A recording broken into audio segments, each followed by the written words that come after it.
Christians around the world and many non-Christians are outraged because the Republic of Turkey has announced that Hagia Sophia will once again be converted into a mosque. Christians are angry. Christians are upset. But not me. I always look on the bright side. I focus on the positive, not on the negative.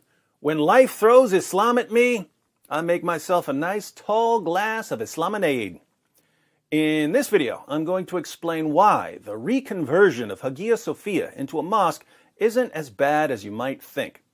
But first, since many viewers may not know much about Hagia Sophia or its significance in Christian history, here's a quick review of the current conflict.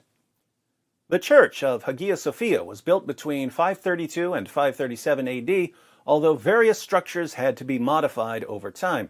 Construction was ordered by the Roman Emperor Justinian I. It was built in Constantinople, the capital of the Byzantine Empire, a city named after Constantine the Great.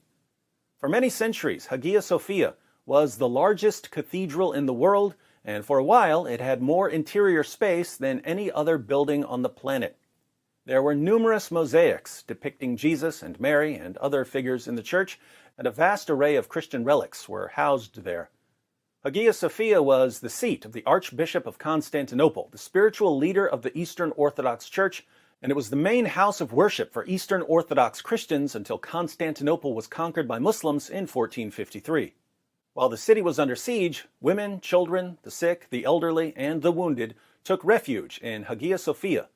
Once the Muslims captured the city, they battered down the door of the church, killed many of the sick, elderly, and wounded, took the women as sex slaves, and enslaved the children.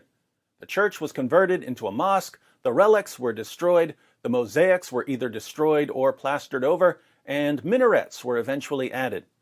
Hagia Sophia was a mosque until 1931, when it was shut down by the secular Turkish government.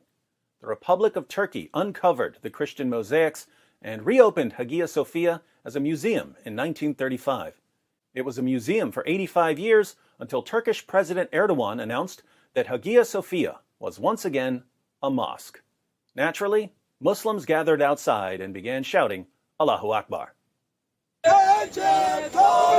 Tonight, some of his supporters took to the streets to celebrate the verdict.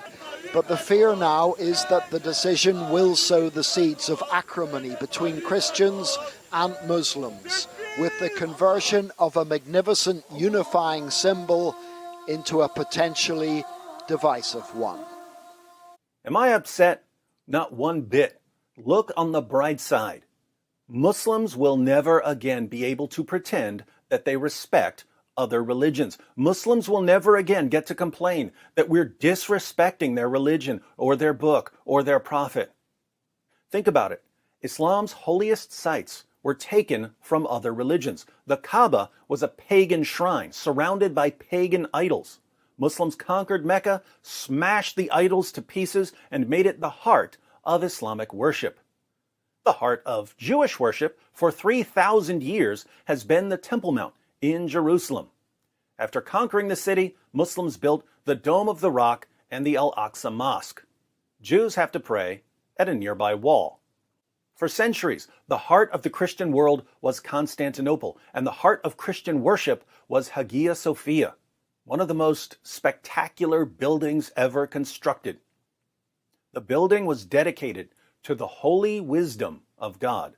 But holy wisdom of God here isn't referring to God's wisdom in some generic sense. In 1 Corinthians 1:24, the Apostle Paul calls Jesus the power of God and the wisdom of God. They named the church Hagia Sophia in honor of Jesus, the wisdom of God. Muslims conquered the city and converted the church into a mosque. And now they've converted it into a mosque once again. So Muslims pray and worship at places that were centers of worship for Christians, Jews, and pagans. They treated Hindus the same way. Muslims constantly demand respect for their religion when they offer no respect in return. Every Islamic prayer in Hagia Sophia is a slap in the face to Christians. Every Islamic prayer in the Al-Aqsa Mosque is a slap in the face to Jews. To you Muslims who are watching, I'll say this. After 14 centuries of seizing other people's places of worship while shouting Allahu Akbar, you have lost the right to demand respect for your religion.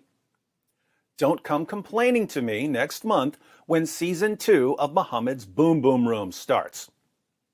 Don't complain to me about how the Jews took your land when the land you pray on was taken from Christians and Hindus and every other group your armies encountered while trying to conquer the world. Your places of worship are monuments to your colossal hypocrisy. Thank you for reminding us of that yet again. We won't forget this time.